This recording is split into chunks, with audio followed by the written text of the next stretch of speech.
If we knew more about our sleep, what would we do differently? Would we go to bed at a consistent time or take steps to reduce interruptions to our sleep? With Sleep Score, Apple Watch measures your bedtime consistency, interruptions, and sleep duration. Then, every morning it combines these factors into an easy-to-understand score from 1 to 100. So you'll know how to take the quality of your sleep from okay to very high. Know your sleep score with Apple Watch. iPhone 11 or later required. Welcome to the Sportsman's Voice Roundup, your weekly look at conservation and sporting community news happening across the nation and on the Hill. Thanks for tuning in. This is the TSV Roundup. Welcome in, ladies and gentlemen, to this week's edition of the Sportsman's Voice Roundup, your weekly look at conservation news from across the nation for the week of May 25th, 2026. I hope everyone enjoyed the extended holiday weekend. Hopefully you took time to remember why we have the extended weekend, and hopefully you're out in the waterways or the fields and forests, maybe chasing turkeys where seasons are still opened. Shortened week here at the program, and with that we will have a shortened roundup.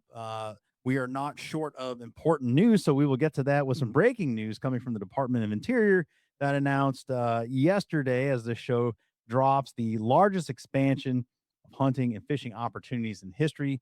I'll break that down from Senior Vice President Taylor Schmitz here in a moment. I do want to get to the other headlines first. Two big stories, really, to bring to you. Sportfish restoration advances with the highway bill. I'll break that one down to you as well from Senior Director of Fisheries Policy, Chris Horton. Other news to take a look at, an update out of Louisiana as the priority legislation for CSF clears the Louisiana legislature unanimously. This goes back to the reporting from Mark Lance on the privatizing and safeguarding of the biographical information of sportsmen and women. So you can go check that out. Good, positive movement on that bill. Here locally in New Hampshire, New Hampshire Fish and Game eyes needed fee increases. The last meaningful license plus ups we saw here in the Granite State about 10 years ago. And bottom line on this here is cost of everything has gone up, right? We all feel that. Since the pandemic to current day, the price of living, doing business at all is just not going down. Don't think we're going to see a return to any of those cheaper way of life. So with that, if we are going to continue to have mission delivery from our state agency here in New Hampshire, that cost has to go up. And I think the sporting community here in the Granite State is supportive of that and understands that, where less than 5% of the population actively participates in hunting, a little bit more in angling, but those are the folks footing the bill, getting the match dollars, being able to fund projects, habitat management, all of it. So you can check that out if you are listening from New Hampshire. You do want to get involved with showing support for that. Some listening sessions wrapped up on that.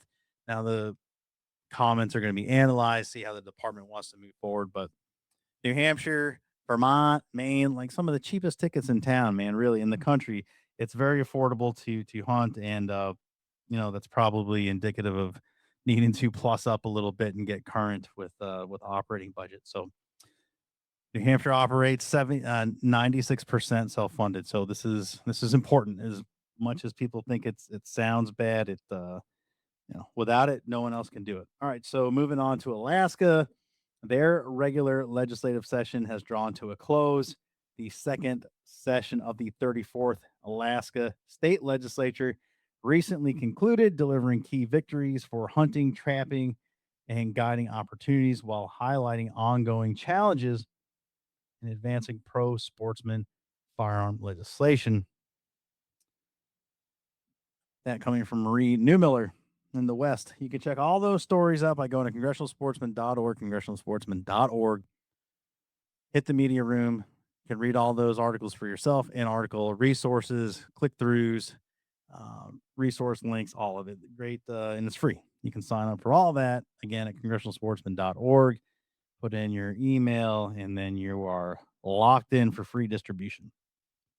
Now, let's get back to the couple of really important stories here. We'll start with the Department of Interior.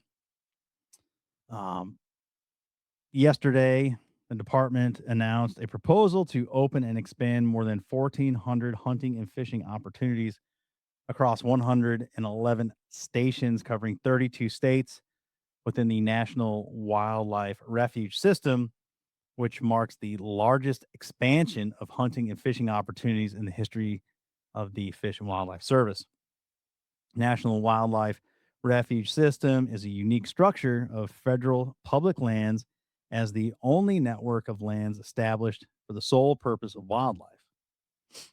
The announcement further demonstrates the commitments of the Department of the Interior, Secretary Bergram, and Fish and Wildlife Service Director Nesvik to America's sportsmen and women. This quote from our Senior Vice President Taylor Schmitz: CSF extends our appreciation to Secretary Bergram and Director Nesvik for their commitment to our nation's hunters and anglers. This expansion further recognizes that hunting and fishing are critical to the health of the National Wildlife Refuge systems, and we are grateful to see this announcement. It is good news there. And again, you can check the full article out there along with the others. And finally, this from Chris Horton, an update on the sport fish restoration that had advanced. Quick highlights here: in 2025, Sport Fish Restoration and Boating Trust Fund generated more than $750 million for fish and aquatic conservation, boating access, and boating safety. Sport Fish Restoration and Boating Trust Fund represents the most successful user-pay public benefits, aquatic resource conservation, and boating infrastructure program in the world. So last week, the House Committee on Transportation and Infrastructure advanced H.R. 8870, the Building Unrivaled Infrastructure and Long-Term Development for America's 250th Act, or the Build America 250 Act. Title IX of the bill would reauthorize the Sport Fish Restoration and Boating Trust Fund, a keystone component of the American System of Conservation Funding.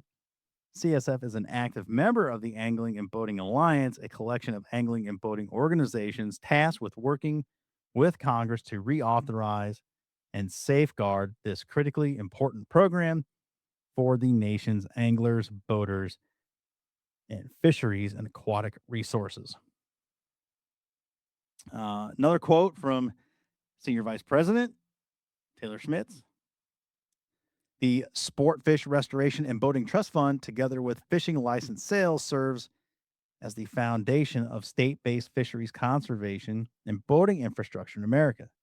This user pays public benefits model has proven to be the most successful aquatic conservation and boating access funding program in history. We sincerely thank the members of the House Transportation and Infrastructure Committee for recognizing the importance of this program and including the reauthorization of the fund in the highway bill. Again, that's some good news, some good opportunities this week. And again, I invite you to go check all of that out on the website. The last feature episode that dropped was discussing Colorado's right to hunt and fish with Dan Gates, who many of you know from past recordings. And if you're keeping up with things going on in the West, you see Dan everywhere. And International Order Teddy Roosevelt CEO Luke Helgeman joined me as well to break down the effort there and what their role is in that and the partnership with CSF. So again, you can go back and check that out. We got some great programming coming up. As we announced last week, CSF has kicked off our Hunt Fish 250 campaign. 250 years strong, freedom to hunt, freedom to fish. Invite you to go to huntfish250.org. There you can check out the special things going on for the campaign, to include the special programming coming up. That's going to take you soup to nuts, history, our founding, founding legislation and policy, getting us current, what conservation looked like in the early days, what it looks like now, and then some other special guests, some restoration examples. Looking forward, some really great guests coming up. I don't want to give it away completely. We'll tease those out as we go through, but all building to our July 4th birthday, 250 years, and we'll take it a little bit beyond that. But invite you to go check out the past stuff and look forward to these ones coming up. That's it. Short show. Thanks for bringing us along. Thanks for tuning in. And we'll see you next Wednesday for another roundup. Until then, remember, CSF is your inside connection to outdoor legislation. We'll do it all again next Wednesday. So long. Thanks for joining us on this edition of the Sportsman's Voice podcast. Ladies and gentlemen, your support is crucial, and you can help us out right now by leaving a review, filling in those 5 stars where available, sharing this episode with friends and family, and engaging with us socially. CSF can be found on Facebook, Instagram, and X, formerly known as Twitter. Together, we can protect the outdoor sports we love and continue to keep you informed wherever you are. That's it for this week. Until next time, we'll see you later.